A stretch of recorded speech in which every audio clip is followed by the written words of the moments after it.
How would you finish this line? Practice makes... This is your daily message from Chad number 606, and this message is dedicated to the ever-improving Bryce Shoemaker. Did you finish that line, practice makes perfect? I think we've all been told that at some point in our lives. It's accepted wisdom. Everyone knows that advice is true. The only problem is, it's not true.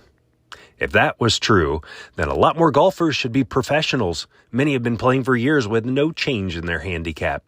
If that were true, that practice makes perfect, then a lot of preachers would be world-class communicators. Many have been practicing their craft for decades with no significant improvement.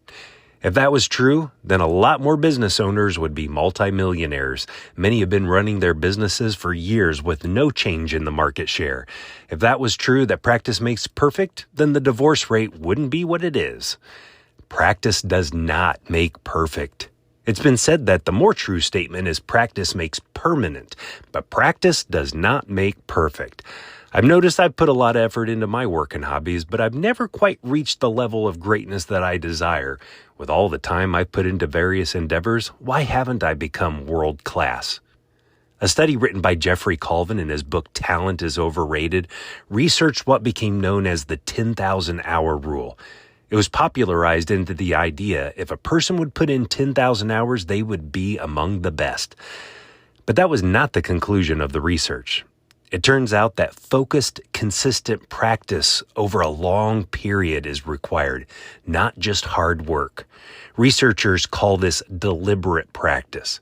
Great people in any field devote many hours of deliberate practice. It goes beyond repetition and aims to continuously improve performance, surpassing current capabilities and seeking feedback on results. Colvin wrote, quote, "Simply hitting a bucket of balls is not deliberate practice, which is why most golfers don't get better.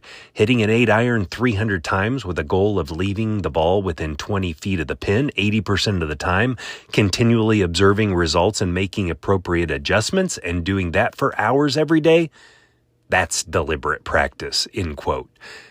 Well, what is your work or hobby or relationship that you dedicate time to?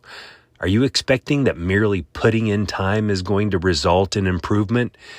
If you want to be deliberate, you must have the goal of getting better, evaluate yourself, and invite feedback from others.